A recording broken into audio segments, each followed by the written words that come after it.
This is a poem that I wrote called Nature at Night. In the hush of the night, the stars ignite, whispers of wind weave through the trees. Moonlight dances on silver streams, while shadows cradle secrets and dream. Crickets serenade the darkened skies.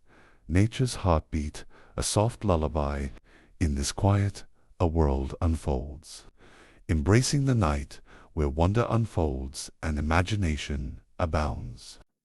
Thanks for listening, and good night.